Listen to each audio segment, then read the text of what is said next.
Olá, muito boa noite. Nós vamos dar início à conferência da noite de hoje com a professora Monique Castillo, professora da Universidade Paris-Est, Créteil, próxima a Paris, que além de ter sido minha diretora, minha orientadora de doutorado, mantivemos nesses anos uma grande amizade, um companheirismo, uma estima recíproca, e para mim é uma satisfação ter a presença da professora nesse colóquio. A propósito, antes de dizer a vocês como a gente vai realizar a participação, a intervenção da professora Monique Castillo nesse evento, eu quero transmitir a vocês uma proposição feita inicialmente pela professora Monique Castillo, compartilhada pela professora Sophie Climis, que desejam, isso eu já havia mencionado em sala de aula para os meus alunos, que desejam um diálogo com os estudantes de graduação, de pós-graduação. Então, eu acordei com ambas que a gente faça isso amanhã, às 10 horas. O local deveria ter previsto, evidentemente, para poder comunicar aqui, mas eu presumo que a gente possa marcar no auditório D, lá da filosofia.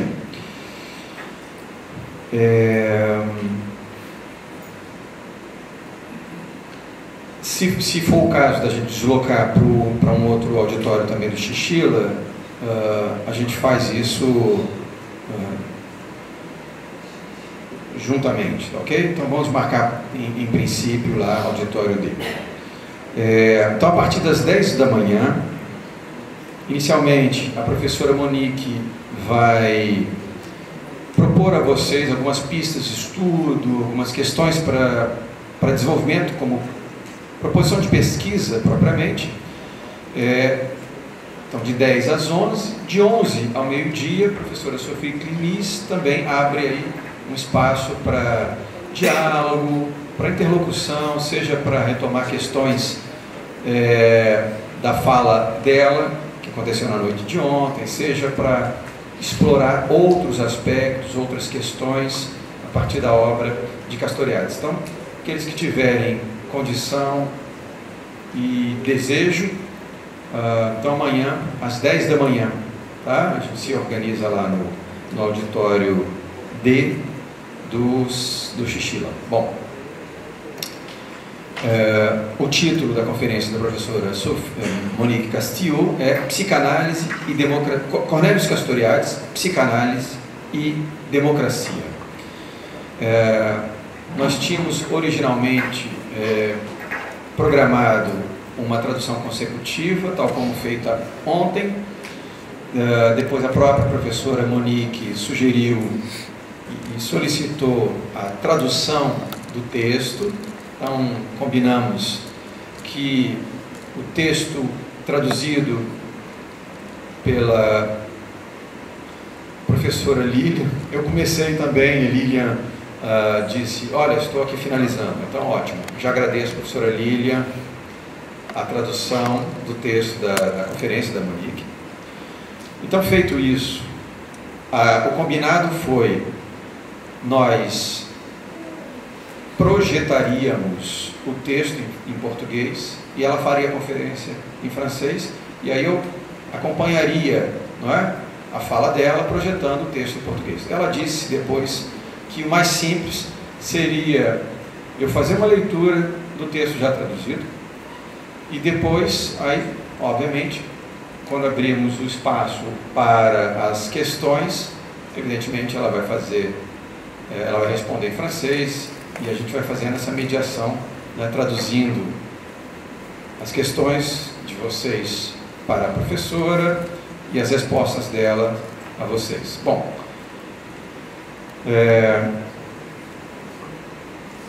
isso dito, oi, bien sûr, ça le fonctionne. Ok.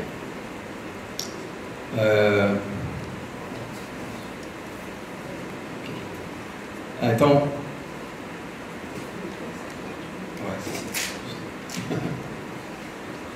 Psicanálise e Democracia, pela professora Monique Castillo. Castoriadis praticou 3 ofícios: a economia, a psicanálise e a filosofia. A noção de significação religa esses 3 domínios. As significações associam o indivíduo à sociedade. Sua história comum é feita por sua atividade criadora, recíproca e contínua. Atualmente, temos necessidade de dar novo impulso à noção de significação, porque ela tornou-se matéria-prima na sociedade de comunicação, obrigando a repensar a economia, tanto quanto a educação e a política. A descoberta de Castoriadis é capital. Ele compreendeu que os humanos não vivem em um mundo de coisas, nem mesmo em um mundo de representações, mas em um mundo de significações. Ora, as significações não são apenas cognições, elas são também motivações. Como elas são, a uma só vez, representações e praxes, elas tornam o projeto de autonomia revolucionário, na medida em que tem em conta a complexidade da autonomia. O papel reservado por Castoriadis às significações encontra atualidade face ao mal-estar que atinge hoje a concepção de democracia e de Europa.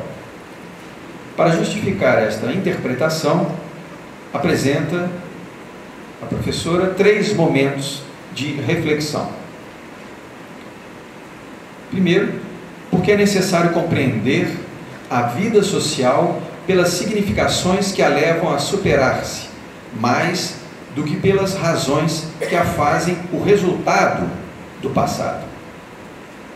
Segundo, como a psicanálise permite compreender que uma significação não é nenhum reflexo, nenhuma cópia, mas antes uma criação.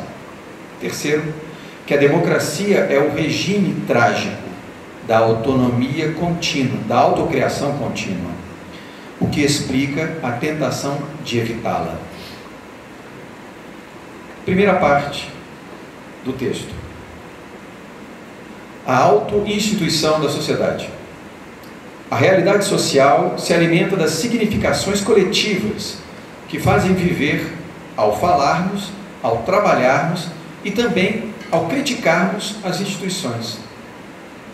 A vitalidade ou historicidade das instituições é, de fato, ao mesmo tempo, uma reprodução e uma produção de si da sociedade. A criatividade pessoal e social não é possível senão porque agimos sobre as significações, sobre as relações, sobre os signos e as representações. Portanto, Castoriadis não separa vida biológica e vida cultural. Seu pensamento pretende capturar o real em sua autoconstituição, o que significa aqui o real social. Para capturar, pois, a vida do real social, Castoriadis mostra que é preciso começar pela renúncia ao método causal, de forma a que se tome consciência da especificidade das significações. Contra o funcionalismo e o pensamento conjuntista identitário. É uma das seções do texto dela. O modelo estruturalista, em voga nos anos 70, serve a Castoriadis de contraponto, pois o estruturalismo suprime o sentido para só considerar as funções. A linguística explica a linguagem sem significações. Um fonema vale, entre aspas, por sua diferença com outro fonema. Em francês, por exemplo, a diferença entre chameau, camelo, e chapeau, chapéu. O antropólogo Claude Lévi-Strauss considera as sociedades como sistemas de trocas. O casamento, por exemplo, sendo uma troca entre mulheres e homens. Em psicologia, o professor não hesita em explicar a descoberta do cogito ergo sum, afirmando que o desmame de Castoriadis foi muito precoce. Em todos esses exemplos, o sentido é, aspas, explicado por uma causa que não tem em si sentido. Explica-se a política pelo não político, o pensamento pelo não pensamento. O próprio Marx, que não era estruturalista, foi acusado por Castoriadis de ser positivista e cientificista, quando pretende que a superestrutura, normas, ideias, seja o reflexo das condições materiais de produção de riquezas. Assim, os direitos humanos não são senão a emanação do egoísmo burguês. Castoriadis generaliza essa crítica ao funcionalismo a ponto de considerar a explicação causal sistematicamente privilegiada pelo racionalismo ocidental, que esse privilégio é um fantasma ocidental. Ele denomina esse método de pensamento de conjuntista identitário, que reflete, mais do que uma posição científica, uma visão de mundo. O objetivo é o de fazer o real se encaixar em uma única estrutura de pensamento. Este pensamento é dito identitário, pois conduz do desconhecido ao conhecido. A especificidade científica ocidental é uma obsessão racional de redução do real a um discurso homogeneizante. Pode-se comparar essa análise à crítica da totalização racional como homogeneização do real de Emmanuel Levinas. O cientista ocidental, diz Castoriadis, na instituição imaginária da sociedade, interpreta as representações dos selvagens como uma tentativa de preencher os buracos que eles teriam descoberto na organização de seu mundo, se eles tivessem sido possuídos pelo fantasma do primeiro, cientista ocidental. Segunda seção do texto, que tem por título, é porque nossas sociedades têm significados que nós temos necessidades.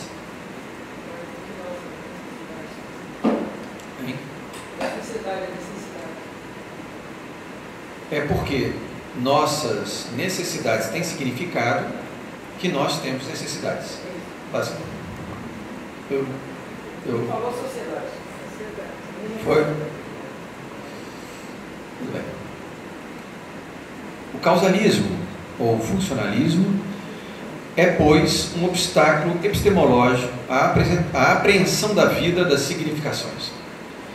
Em economia, ele leva o homem a necessidades que são explicadas causalmente e não por uma significação, ou não por sua significação.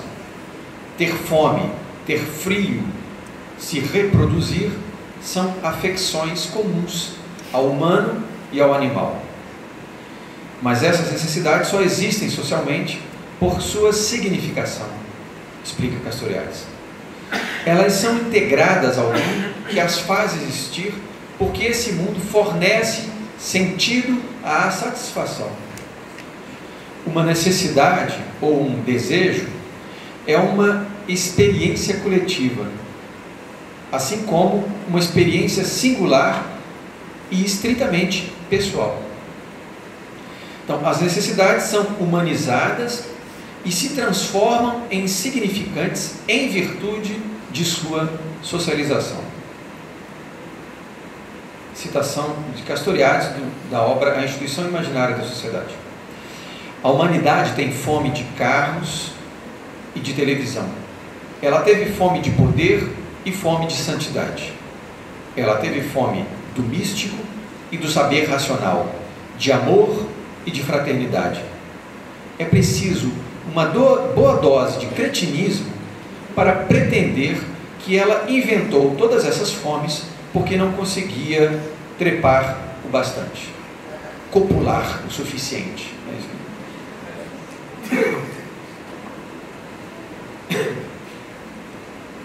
As significações são realidades sociais e pessoas que marcam tanto os pensamentos quanto as emoções.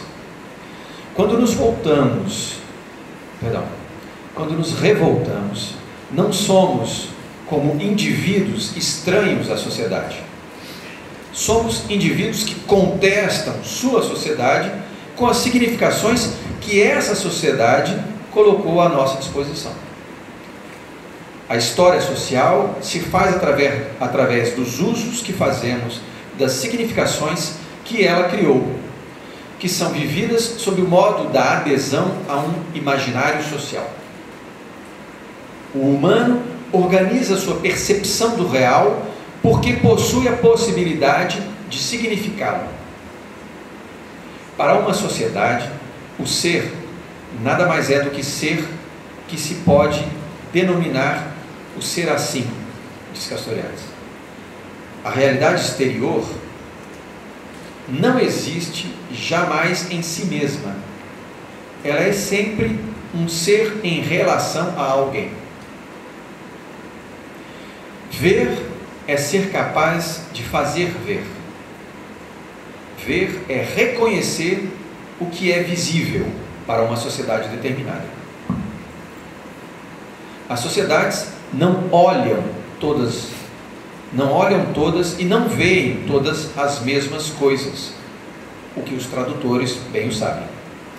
Uma linguagem é um certo recorte do real que torna esse real visível. Somente as significações tornam possível uma visão comum do real que é própria a uma comunidade de vida, a uma sociedade particular. A sobrevivência humana é o fato das significações. A palavra-chave, então, não é mais causalidade, mas organização.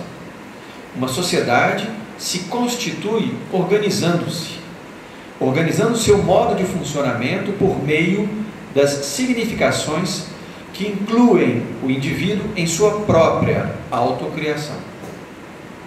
A instituição é, a uma só vez, objetiva e subjetiva. As significações permitem que vivamos a realidade como essa visão ao mesmo tempo objetiva e subjetiva, que é o comum para um ser coletivo. A auto-instituição da sociedade, o círculo da criação e do criado. É uma outra seção do texto. O indivíduo é formado pelo imaginário social.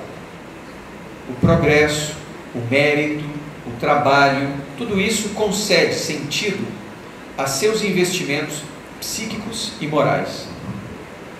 Mas a sociedade é, ela também, formada por sua encarnação, por sua incorporação em um ente vivo, que sente e que pensa. Isso não impede a invenção pessoal, como mostra a analogia com a linguagem. O indivíduo fala porque existe uma linguagem, mas ele imprime mobilidade a essa linguagem. Os jogos de palavras, as obras literárias e científicas, as modas evidenciam uma inventividade pessoal. A sociedade se dá uma forma, uma figura, um estado, um modo de ser. graças a um imaginário instituído. As crenças, os modos de funcionamento, a legislação, são significações pelas quais construímos nossas vidas. Nos damos uma mesma realidade, nos fixamos os mesmos objetivos. Mas o risco é de sermos apanhados no enclausuramento de significações. É a experiência do conformismo ou da alienação. É, pois, pela recriação das significações que evitamos sua esterilização. O indeterminado, o acaso, a injustiça provocam a necessidade de criticar nossos próprios investimentos imaginários. Uma recriação de sentidos por parte de escritores, utopistas, sonhadores, inventores, céticos, provocadores, etc., é obra de um imaginário instituinte. Ser autônomo é não querer ser comandado senão pelas significações que podemos nós próprios engendrar. E aqui tem uma parte de transição em que ela estabelece o seguinte: sabemos que as significações fazem as instituições e que o tempo abre-se à criação de significações. Mas é preciso indagar qual é a origem da significação. Qual é o sentido do sentido?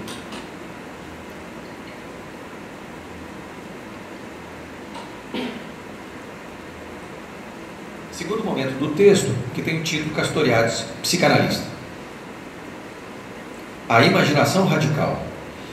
A psicanálise fornece uma resposta a essa questão com a noção de fantasma. Castoriadis escreve fantasma com PH e não fantasma, traduzindo. Não é? O fantasma é a presentificação de uma realidade ausente. Por exemplo, uma criança come em seus sonhos os doces que lhe foram recusados. O fumante sonha com cigarro proibido. Castoriadis fala de alucinação para significar a criação de uma realidade imaginada. Por exemplo, uma criança que sofre por ser filha única pode-se dar um irmão imaginário que a acompanha em sua vida e a conforta. O irmão fantasmado desempenha o mesmo papel de um irmão real. O fantasma não é, pois, uma reprodução do real. É, ao contrário, a psique, sua produtora. Ela cria representações que são apresentações, presenças que existem em imagem. Com efeito, para Castoriadis é impossível derivar uma significação daquilo que não tem sentido. Ele é então obrigado a responder a uma temível questão: qual é a origem da imagem que não procede de nenhuma imagem? A resposta é formulada pela tese da imaginação radical. O homem é originalmente um animal poético. Fantasma organiza o real. A criança inventa um cenário que explica por que seu pai está ausente. Essa solução não é cognitiva, mas psíquica. Ele cria representações que organizam a coerência da realidade, que é seu espaço de vida.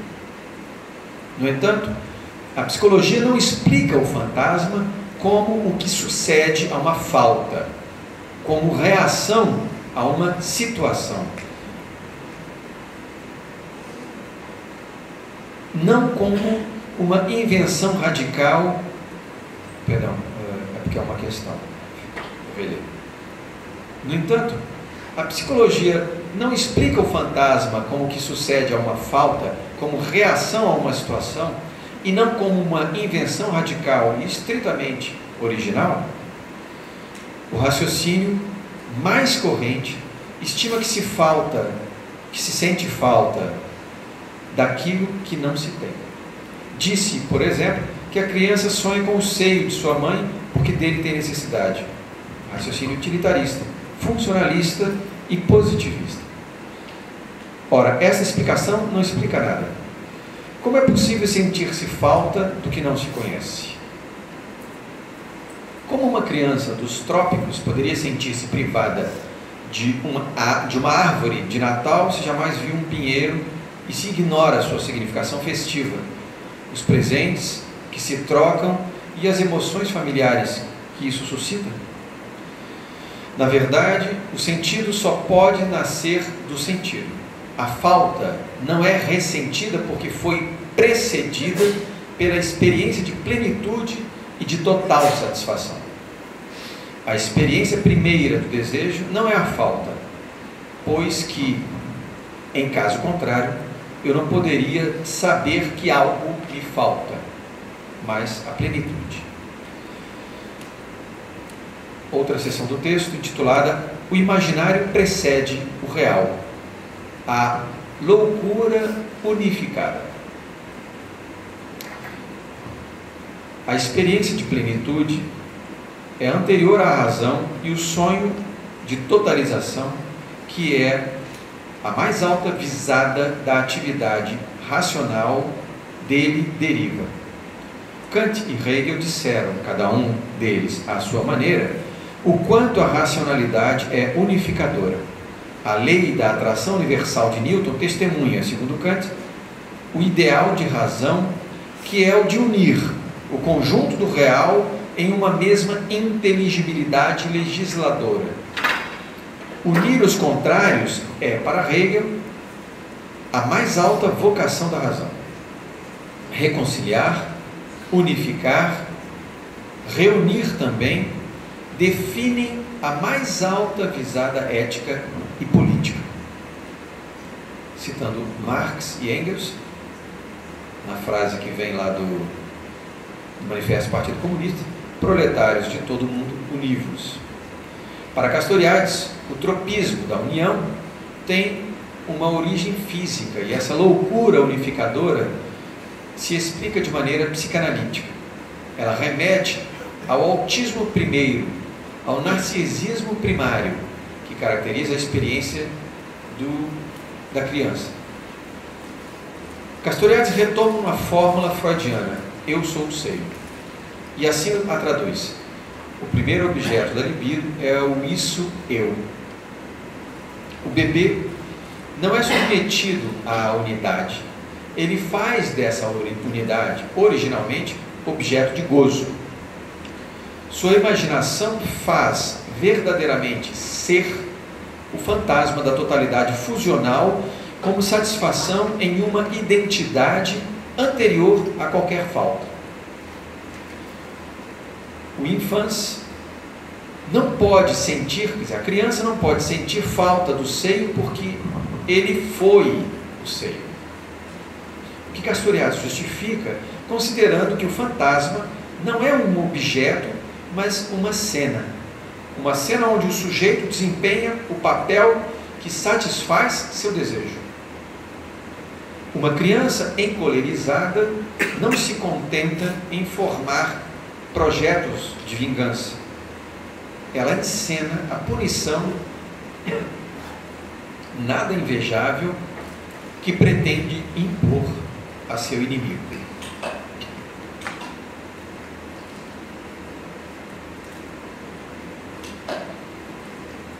Seção seguinte: como deixar a mônada psíquica?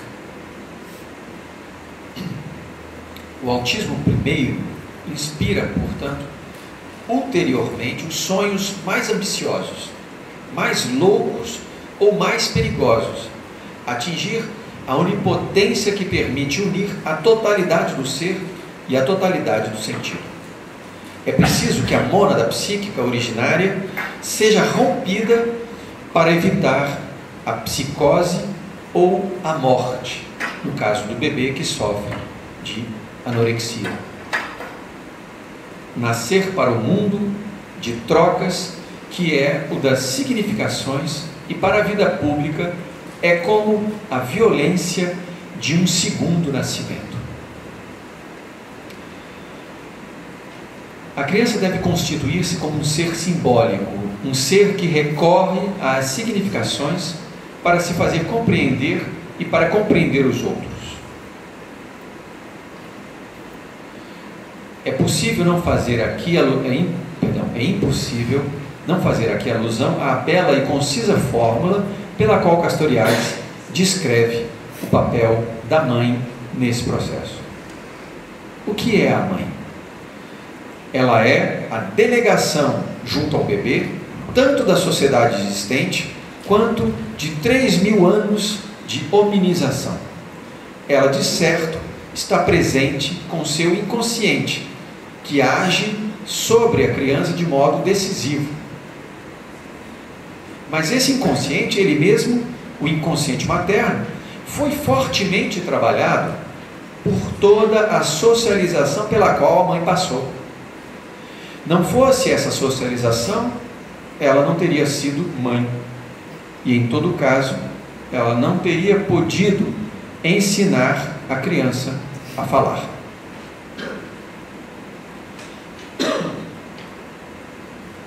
Durante essa etapa familiar, é a humanização social da criança que é a principal questão. No momento do Édipo, a mãe torna-se outra, pois ela é desejada pelo pai e ela é dita, é nomeada pelo pai. Sua significação vem, pois, de mais longe. Mas o pai tampouco é o detentor mágico do poder de dizer o sentido. O sentido que ele exprime ou encarna é social, é socializado, é cultivado. O sentido que vem da sociedade é o impessoal coletivo. Por conseguinte, para que a criança tenha acesso ao real verdadeiro, é preciso que a mãe e o pai sejam despossuídos da função mágica de serem mestres do sentido, que seria a fonte de todas as significações e de todas as satisfações. O Édipo é, portanto, o momento em que o poder de significar e de dominar o mundo de significações vem de mais longe do que da família, vem da instituição. Essa impessoalidade do sentido define o mundo verdadeiramente exterior. O sentido não está mais sob controle da família, mas da sociedade. Mundo verdadeiramente outro, lugar de uma verdadeira alteridade. Essa metamorfose da percepção do mundo cria um sujeito, ser de palavra, apto a partilhar um mundo aberto, tornando-se ele próprio um ser falante. O infans, a criança, encontra o lugar do poder do sentido. Socialização e sublimação.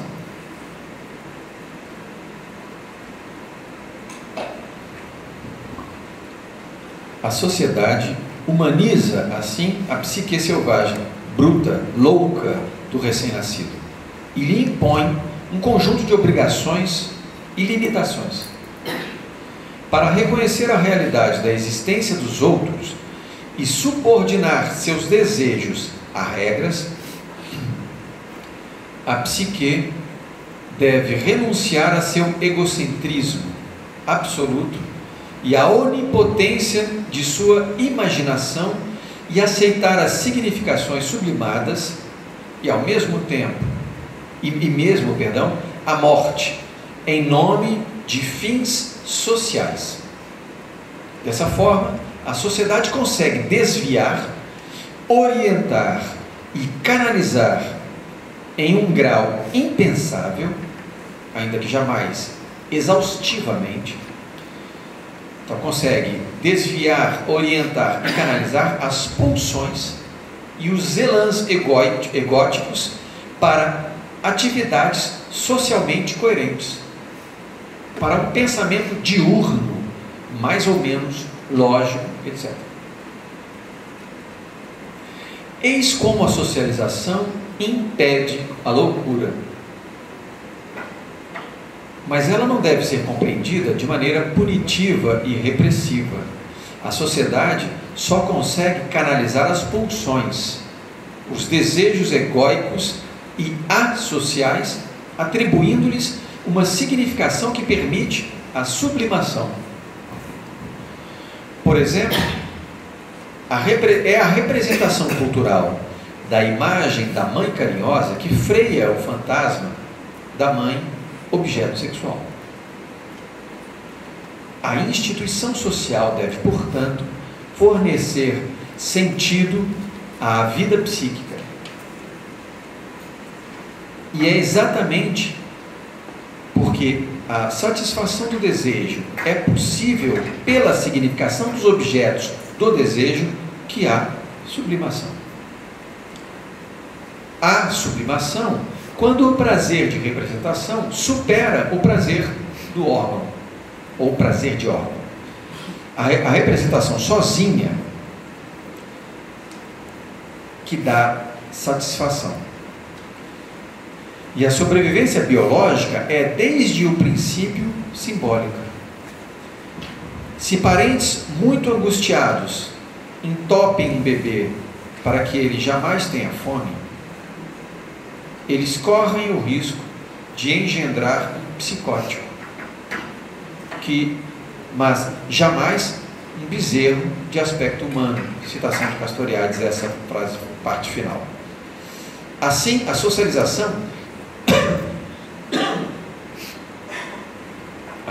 socialização permite a criatividade pessoal de que as significações coletivas têm igualmente necessidade.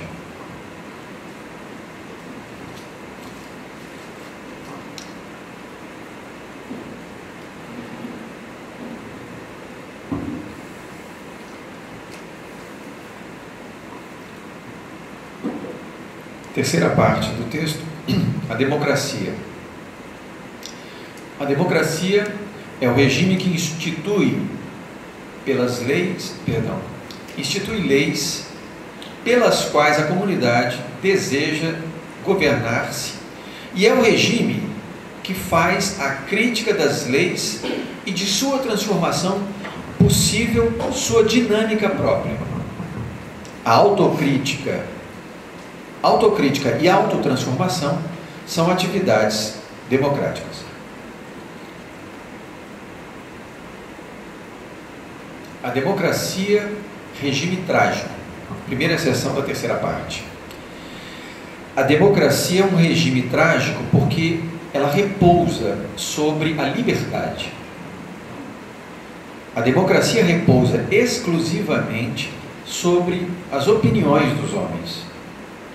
E os homens são originalmente seres de paixões, de excessos, de ubris, de desmesura, de tumulto e de desordem.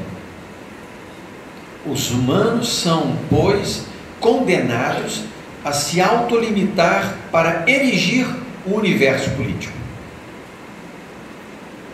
Autocriação e autolimitação são a mesma coisa. A democracia grega, em sua origem, é ela mesma uma criação grega. Não porque os gregos foram mais racionais que outros povos, mas porque eles tiveram a intuição de que a democracia não tem fundamento, como todo ser é sem fundamento, causa originário e indeterminação. É a ontologia grega pré-platônica que permitiu pensar um regime como a democracia. Para compreender sua natureza profunda e exata, é preciso parar de associar a democracia à racionalidade e à moral. A origem da democracia é a ausência de fundamento. Castoriadis a concebe como um pensador grego. Nada possui fundamento rigoroso, tal é a intuição que faz da democracia um governo de si para si, uma autocriação, uma autolimitação. Não sabemos mais pensar a democracia porque queremos escapar à vertigem de uma ontologia da desordem, do sem fundo, do caos originário.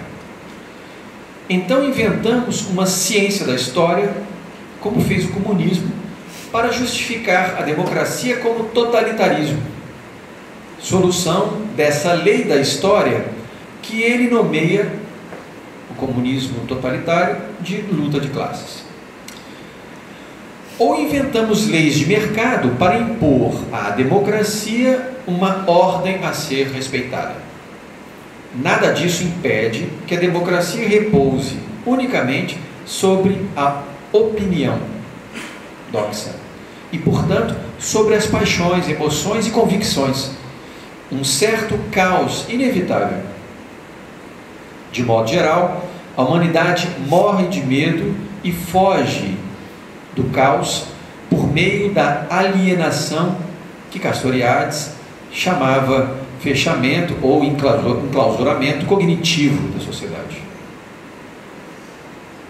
Depois conversamos, Lília. O regime monárquico, a gente fica sempre num diálogo aqui com a Lília. O regime monárquico, por exemplo, funda a legitimidade de suas leis em uma fonte extra-social, de natureza sobre-humana, divina. O poder obedece, assim, a um outro que não é ele, um outro que é dado como origem do sentido e dos modos definitivos de sua aplicação.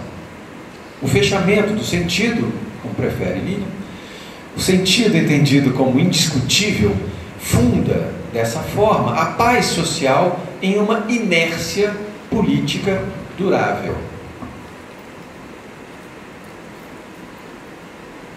A democracia é um regime trágico, que tem a lucidez de compreender esse mecanismo de alienação voluntária. Eis porque a época das luzes, o iluminismo, foi, segundo Castoriadis, o momento da regeneração, da invenção grega.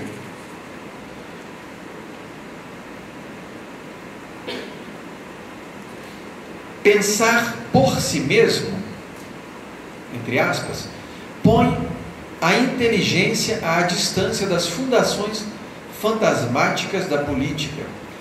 O preceito impede de considerar o poder como um instrumento mágico para a solução dos problemas humanos.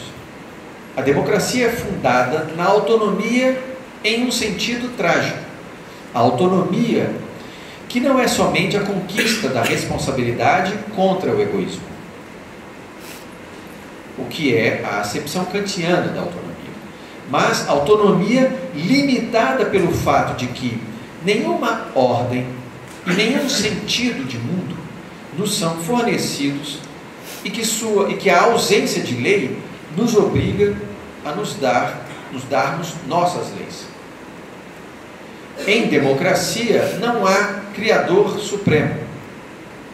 Na política, somente o humano, em sua solidão, é criador. Há criação, existe criação na ausência de qualquer proteção pré-estabelecida. A democracia não tem modelo, ela inventa a cada vez o modelo da vida livre, de que os homens são os únicos responsáveis. A autolimitação é a única forma de autonomia, pois que senão o limite é imposto do exterior. A democracia é, assim, o regime da autolimitação.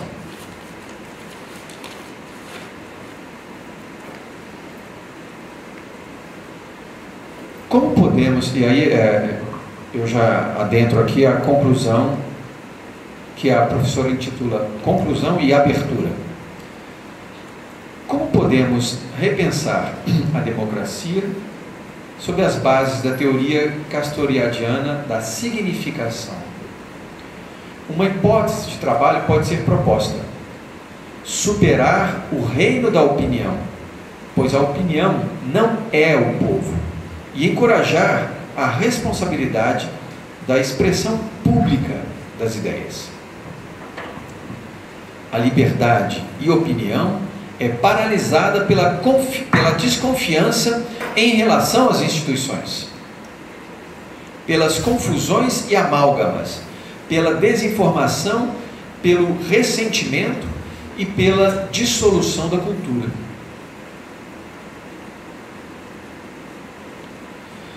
O dever de expressão coerente, construída, instituída ou instruída, é irresponsável, talvez esteja em vias de construção. Quem sabe? A internet obriga a repensar a cultura democrática. Inauguraria ela uma mercantilização definitiva do mundo e uma exploração sem limites das emoções de cada um de nós? Ou assistimos à emergência de um mundo do espírito, sustentado pela aptidão a instruir e convencer? Quando a expressão das opiniões inclui os fantasmas, quando o espontaneísmo é confundido com objetividade, quando a liberdade de expressão é, antes de qualquer outra coisa, expressão do ódio, a ilusão consiste em tomar como prolongamento da democracia uma verdadeira detestação do diálogo e de qualquer reflexão, de tal forma que o espaço público é reduzido a uma espécie de esgoto de ressentimentos os mais diversos. O silêncio das paixões, de Rousseau, está aqui muito, muito distante. Aprender a significar torna-se uma tarefa urgente. Aprender a distinguir entre um arroto individual, privado, e a significação pública daquilo que dizemos e que Habermas define como uma pretensão à validade. Uma pretensão de emitir um julgamento digno de ser escutado, partilhado, em busca da adesão dos outros ou da recepção de suas críticas. A distinção entre a vida pública e a vida privada é indispensável à manifestação pública da palavra. Com a extensão mundial da comunicação, a liberdade que se pretende democrática consistirá cada vez mais, ao que parece, na responsabilidade de cada um em relação aos seus próprios pensamentos, que serão entendidos, se é caso de lhes dar uma significação política, como significações coletivas, encarnações do corpo coletivo, e não simplesmente emanações instáveis de desejos subjetivos. O cidadão democrata é o cidadão de uma cultura que se baseia na responsabilidade dos julgamentos, porque eles serão, cada vez mais, meios de influência que poderão ser instrumentalizados pela multimídia. Disse às vezes que a democracia representativa está em crise, mas parece que é antes a democracia da opinião que o está. A opinião se diz pessoal, entre aspas, no sentido da representação, no sentido da reatividade passional de cada um, a dimensão da intimidade, remetendo à história individual e familiar. Minha opinião, diz a professora, revela o que sou, o que amo ou detesto. É como um segmento de autobiografia. A expressão, ao contrário, reclama o esforço para encontrar palavras e imagens que permitam ao pensamento de se exteriorizar, tomar corpo no espaço público, tornar-se uma significação coletiva dotar-se de uma exemplaridade simbólica que pode unir e fazer amadurecer os espíritos. A expressão é uma realidade interativa. Ela vive da compreensão dos outros. Ela pensa por um outro e é homologada por um outro.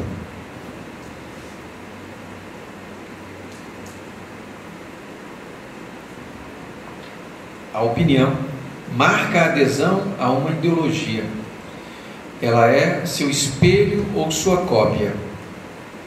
Ela lhe fornece sua voz, uma voz particular, entre outras.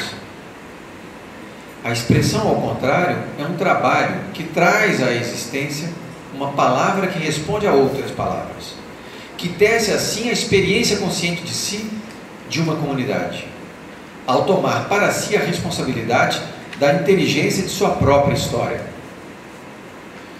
A intercompreensão dos atores sendo, a partir de agora, a condição de possibilidade de uma solidariedade cultural. Um cidadão democrata poderia bem ter como divisa: eu sou o que o outro compreende de mim. Assim termina a conferência da professora Monique Castillo.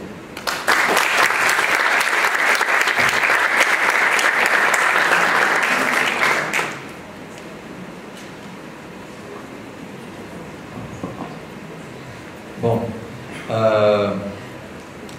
nós passamos a palavra agora para o público presente, para dirigir à professora Monique Castillo alguma interrogação ou expressar alguma posição que cada um possa aqui externalizar. Então, vai circular o microfone.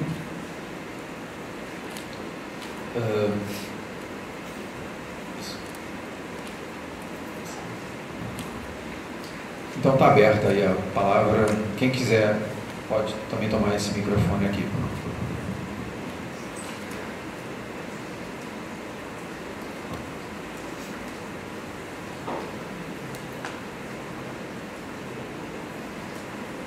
noite. Primeiro eu queria agradecer ao texto da professora, maravilhoso. Eu tenho uma pergunta em relação à segunda parte do texto, quando se fala principalmente em questão do processo do ético. Porque, pelo que eu entendi, o processo do ético está dando para ouvir direito, né?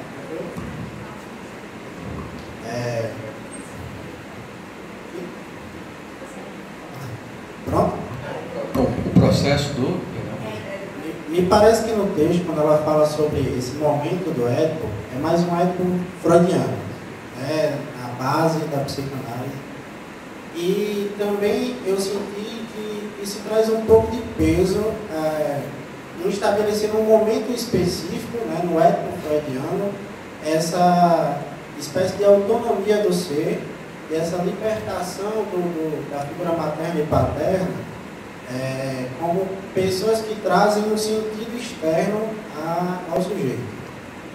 E aí a minha pergunta surge assim, no quesito de saber se com a leitura de Castoriadis seria possível a gente fazer uma análise mais kleiniana desse processo do ético e não entender só como um momento específico, mas como microprocessos que acontecem desde o nascimento até o momento tácito do ético, lá nas 7 anos de idade, quando acontece realmente a quebra dessas relações.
je vais...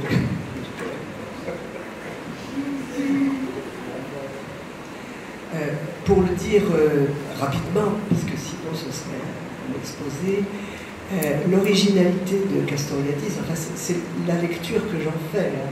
Je ne suis pas la vérité en soi.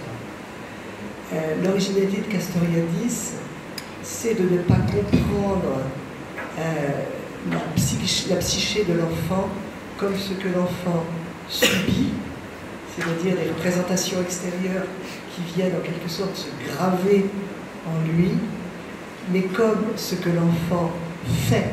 C'est-à-dire que la relation fusionnelle, par exemple, c'est lui qui l'a fait. C'est lui qui sert, c'est lui qui se prend pour le sein. Et à partir de ce moment-là, et c'est pour ça que c'est vraiment un penseur de l'autonomie, c'est parce que la psyché est créatrice de représentation qu'elle va pouvoir continuer par la suite à être de nouveau créatrice de représentation. Alors, j'ai beaucoup résumé, hein.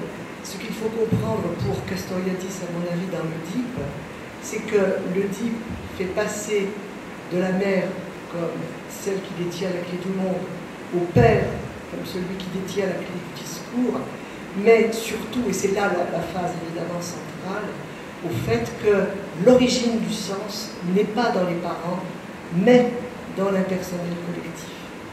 Et c'est par là que l'enfant va sortir de l'espace familial, de l'espace qui le forme, mais qui en même temps... Je ne sais pas si je suis claire.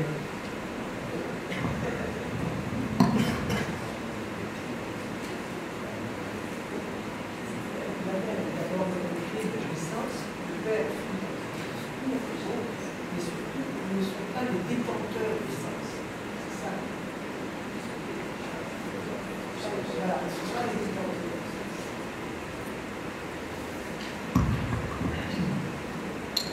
Bom, na leitura que ela insiste em dizer que é uma leitura que ela faz, não é? Ela se apropria um pouco aí do pensamento Castoriadis, ela o desenvolve segundo a sua maneira de ver. Então é uma leitura dela, de Castoriadis. Ela destaca que Castoriadis compreende a psique da criança como sendo essa instância que sofre uma série, né, de condicionamentos, uma série ela recebe por imposição, né, da relação com os pais inicialmente, com a mãe, com a linguagem da mãe, uma série de referenciais sociais, mas ela não é apenas uma psique que sofre essas imposições, ela também é uma instância que faz, ou seja, na verdade, esse processo aponta essa experiência primordial, ela aponta para um processo que se estende, não é? Porque se inicialmente ela é assim, ou seja, se ela de certo modo é ela que faz que experimenta essa fusão, não é, com a figura do pai ou da mãe, isso é algo que se constitui nela, de certo modo. E esse processo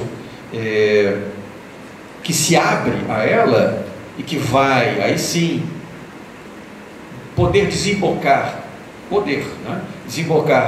na construção da autonomia do sujeito, implica que essa criança se desfaça ou situe, desconstrua, de certo modo, essa figura da mãe a qual ela tinha se colado, né? A mãe como chave do gozo, né? Senhora do gozo, e o pai como o senhor do sentido absoluto, né? Porque não são. E aí entender que o gozo e o sentido que antes estavam colados à figura da mãe e do pai, ele agora percebe, Castoriadis explora isso na quinta parte, no quinto capítulo da Instituição Imaginária da Sociedade, belíssimamente, é um social que será experienciado pelo sujeito como fonte de sentido, não mais aquelas figuras do círculo doméstico. Então aí se abre, na medida em que esse processo de socialização vai pouco a pouco se constituindo, é aí que abre-se a possibilidade, não é, da constituição do ser autônomo. Tudo isso estava na fala da resposta da Monique, mais ou menos.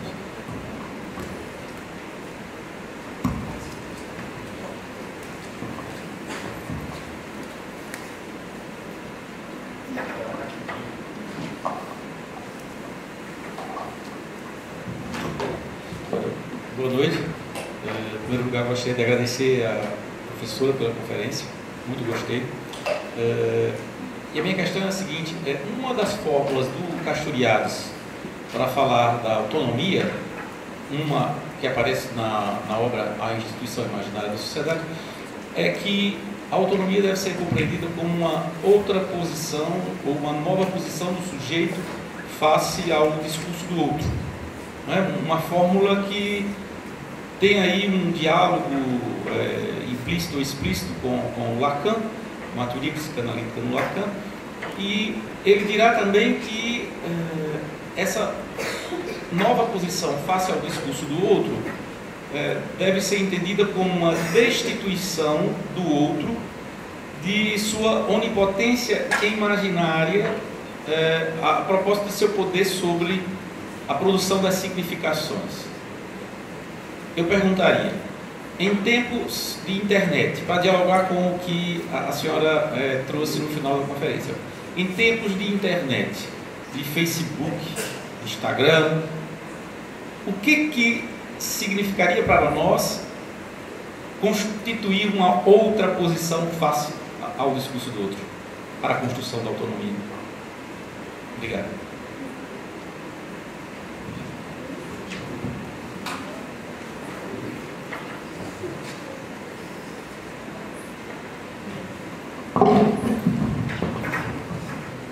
Estava terminando o meu tratado aqui a partir da questão. Ela disse que compreendeu, tá? Então, já vai. Donc, professeur Alípio, il rappelle le passage de l'institution imaginaire de la société. Castoriadis, en considérant l'autonomie, point de vue de l'individu, il établit que l'autonomie est une position, une sorte de nouvelle position de l'individu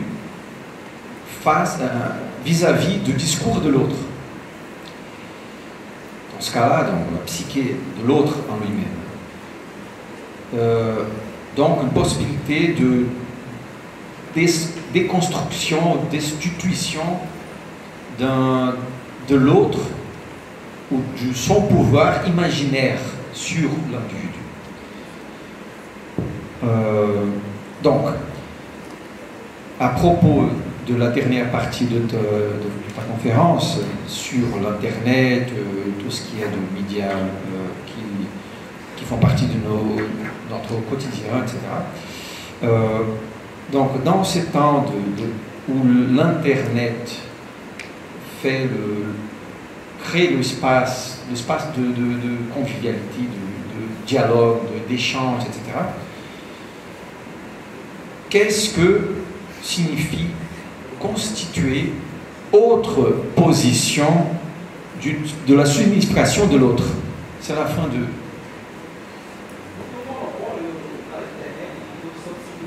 D'accord, oui. Sorte de monopole de signification que l'Internet incarne. Qu'est-ce que peut quebrar isso, briser ce pouvoir de l'autre? L'autre, c'est l'Internet, son pouvoir de signification presque absolue. Pour donner une réponse rapide, il me semble que Castoriadis ne divise pas, comme les philosophes classiques comme Kant par exemple, la représentation et le réel. La signification, et c'est un petit peu ça qui est à la fois subjective et objective. En d'autres termes, c'est une signification collective qui me fait subjective, mais ma subjectivité, à son tour, recrée la vie sociale. Alors, au niveau d'Internet, aujourd'hui, le problème d'Internet, c'est la crise de la démocratie d'opinion. Parce que Internet se fonde sur les opinions, c'est-à-dire que toute spontanéité, enfin, c'est ce que Régis Deprat appelle tout à l'égout. C'est-à-dire que autrefois on valorisait l'objectivité, maintenant on survalorise l'opinion. En politique, c'est grave. Lorsqu'un gouvernement se laisse entraîner simplement par des lobbies, par des phénomènes d'opinion.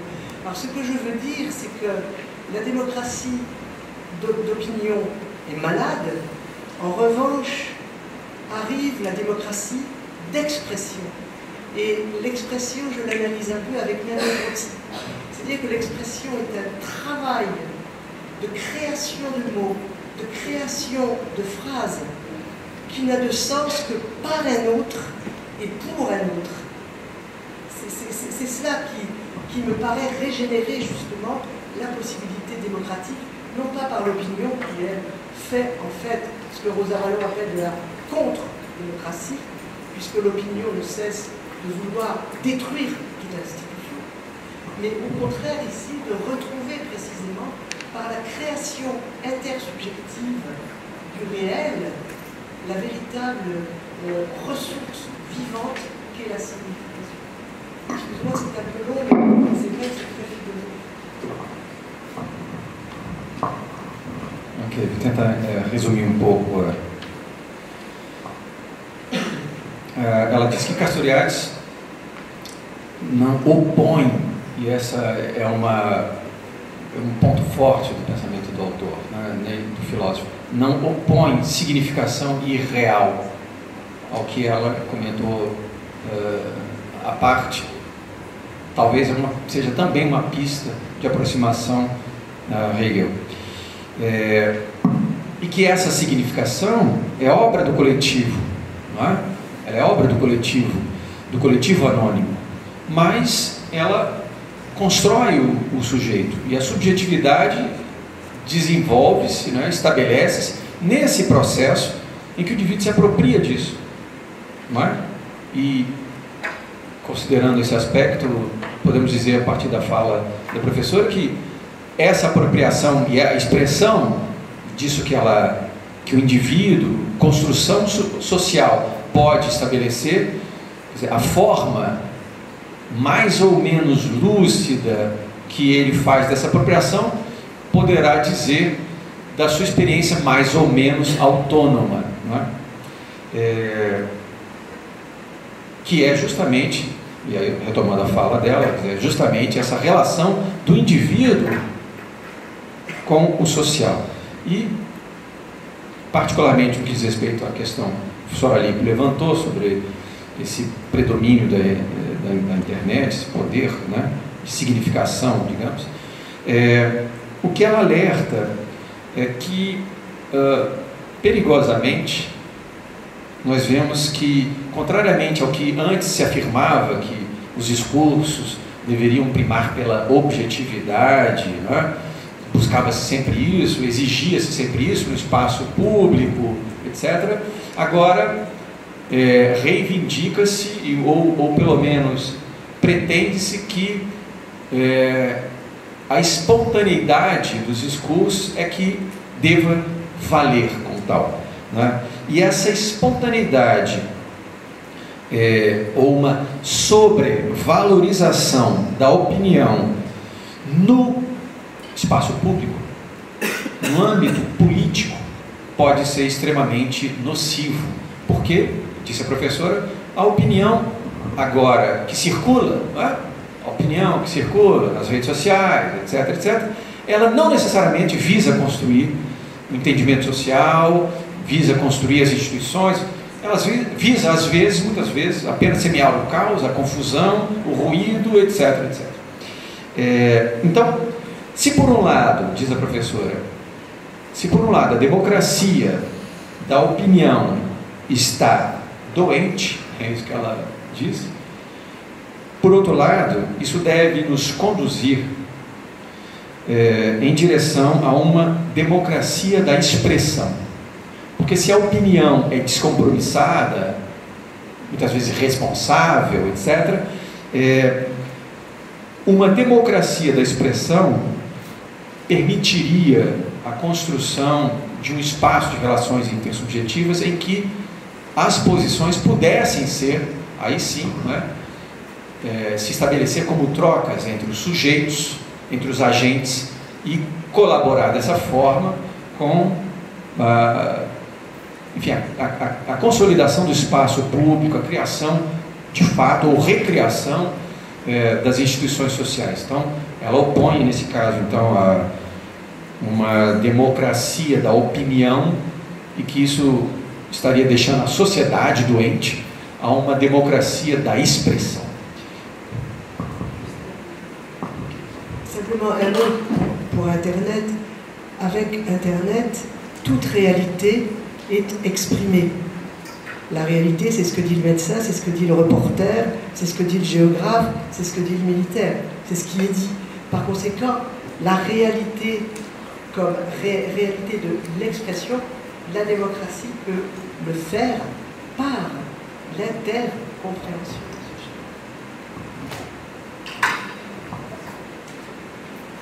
D'accord. Então,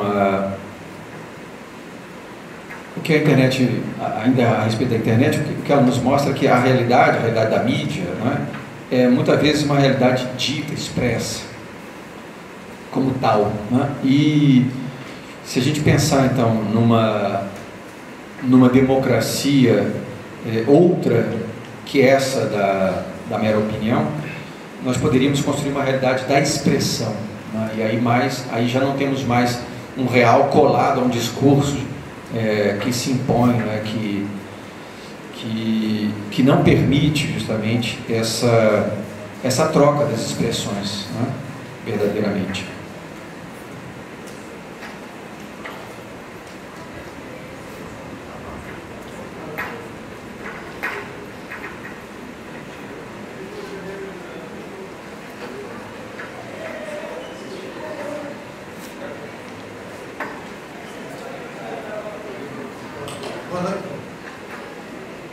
Boa noite. A criança tem sonhos, fantasias, fantasmas. E ela vai, com o tempo, tentando dominar. A sociedade também.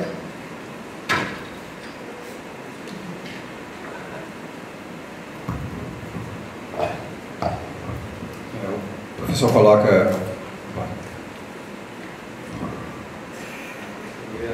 Já ia dizer em português a sua questão. Traduzido espanhol para português. Do português. Não, foi claríssimo, português perfeito. Donc, le professeur pose la question suivante. L'enfant a des rêves, de la fantaisie, du fantasme. Est-ce que la société les a aussi?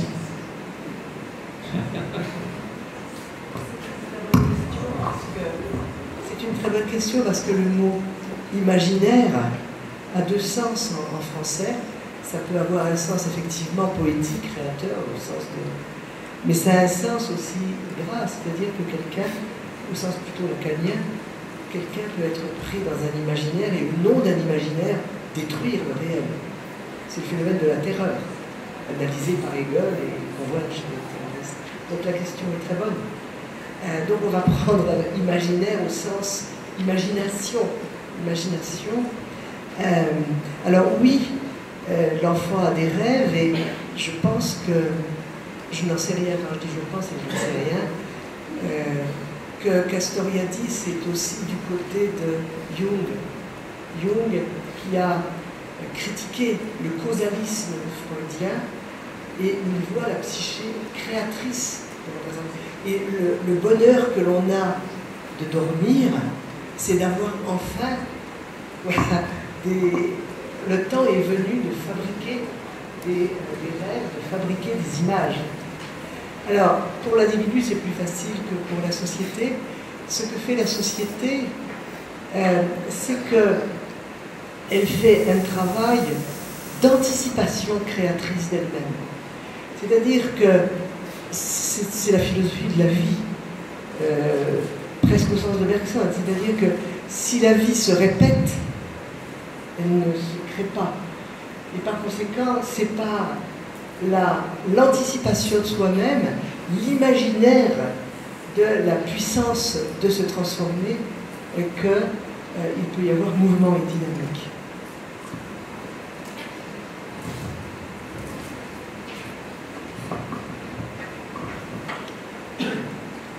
A professora Monique considera que é uma excelente questão, e ela lembra que o imaginário pode ter, e também Castoriadis tem esse duplo sentido, né? Pode ser imaginário poético, poético, político, criador do real, criador do sentido, etc. Mas que o indivíduo pode também ser aprisionado num certo imaginário, não é? A gente tematizou isso agora há pouco, ontem também com a professora Sophie Climis, ou seja, o sujeito pode ser capturado por um imaginário que o diz, não é? Que o diz, e que o aprisiona, e ela deu exemplo aqui, por exemplo, dos fundamentalistas, dos terroristas, etc, etc. Estão presos aí a um imaginário do qual eles não conseguem se descolar. Ela fez uma referência a Jung que não lembro mais, não deu tempo de anotar, depois a gente pode conversar, mas na sequência dessa referência a Jung, ela lembrou que em Jung essa ideia de que o indivíduo, quando dorme, é o efeito liberador, né?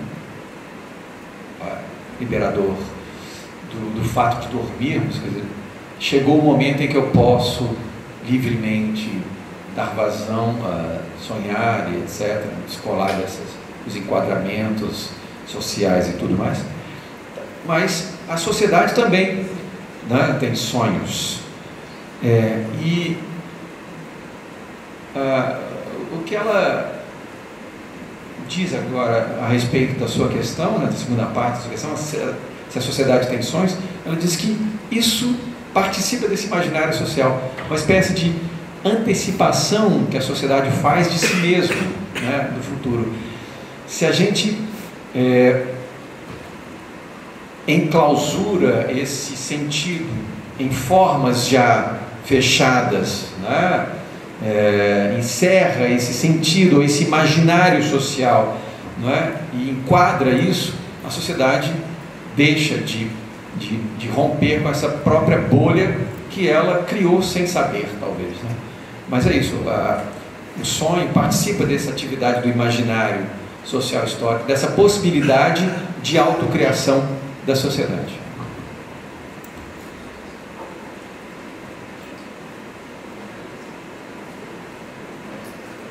Bom, na minha primeira graduação eu tive acesso ao pensamento de Lévi-Strauss, Pierre Clastres, ambos são franceses, né, e estudaram filosofia, e foi a partir disso que eu comecei a pensar no pensamento do lado de fora, ou nesse pensamento outro, ou no pensamento da diferença, né, a partir desses estudos. E foi quando eu pensei, será o que eu sou, né? Democrata, socialista, comunista, anarquista, narcopunk, o que eu sou, né? Porque a partir desses estudos, né, de ver o outro, não a partir da ótica do homem civilizado, mas da ótica daquele que não é civilizado, né?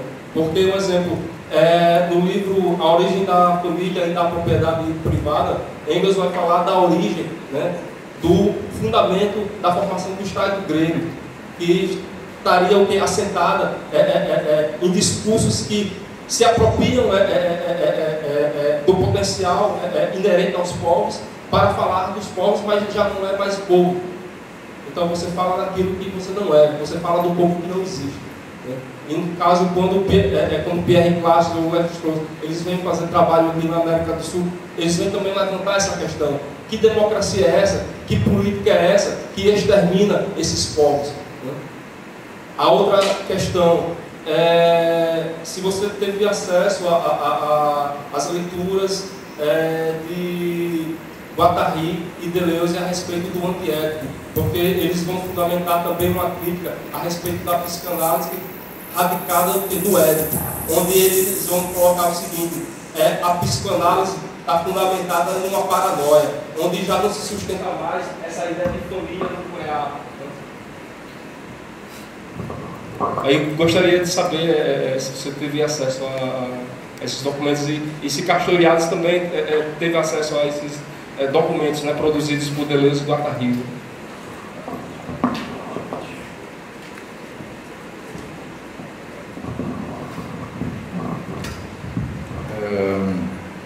Bom, nisso da fala do colega, da Edson, ele fala de alguns referenciais que ele estudou.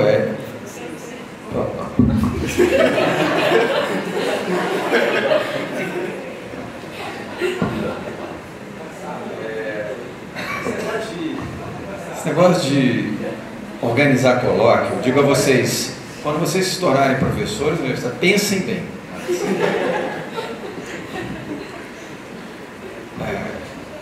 Vamos lá, faltando já oxigênio aqui no cérebro, né? Monique, donc Edson, il mobilise quelques références de ses études. Ah ouais, Lévi-Strauss aussi, hein. Sur la pensée de la différence, sur la construction de l'identité, aussi individuelle que collective. Par exemple, il a remarqué que Lévi-Strauss nous a accusés, nous, les Brésiliens, quelle politique vous faites si vous détruisez la vie indienne, des Indiens, etc. Donc, la première partie, c'est sur la pensée de la différence, la construction de l'identité, etc. Et liée à la démocratie. Et la deuxième question, c'est sur la lecture de la psychanalyse faite par Deleuze et Guattari, et qu'est-ce que ça peut s'articuler à la pensée de Castoriadis. Bien sûr, Castoriadis les a lus, mais n'était pas d'accord.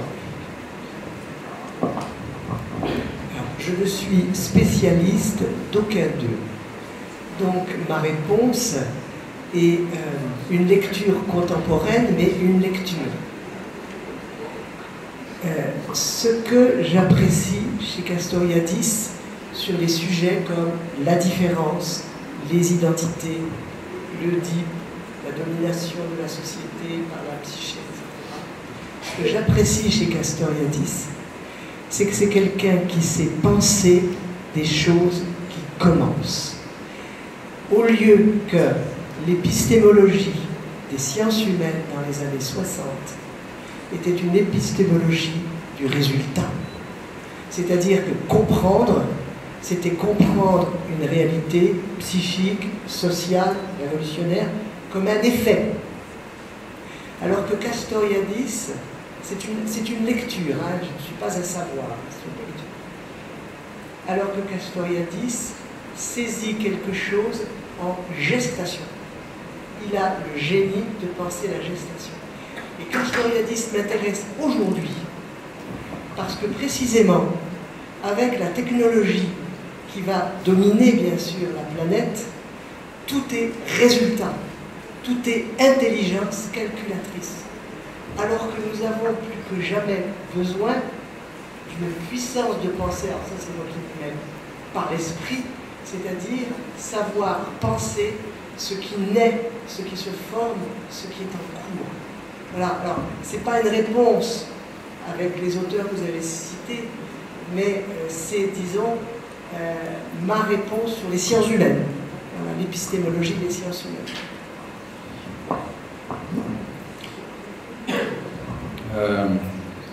Então, a professora primeiramente disse que não é especialista de nenhum dos dois, o Guattari e Deleuze, mas numa leitura contemporânea, o que ela destaca como um traço de gênio no pensamento de Castoriadis é o fato de que todos esses aspectos que envolvem, não é, a vida social e a relação entre o indivíduo, a psique do indivíduo e o social, então, diferença, identidade, dominação da psique por um certo imaginário, etc. O traço marcante do pensamento de Castoriadis é que ele sempre pensa as coisas que começam. E aí ele se distancia, não é, do pensamento das ciências humanas que pretendem justamente determinar esses conteúdos, né, estabelecer o sentido. E Castoriadis nos inspira a pensarmos as coisas em gestação. É isso que ela apontou como o gênio, né, do autor. Então, contrariamente a esse pensamento calculador, que busca resultado, etc., que dominou grande parte das ciências humanas. Então, Castoriadis quebra com essa lógica e propõe, postula a possibilidade, né, de um pensamento que pensa as coisas em transformação, em processo. Então é isso que ela diria aí a partir da sua questão.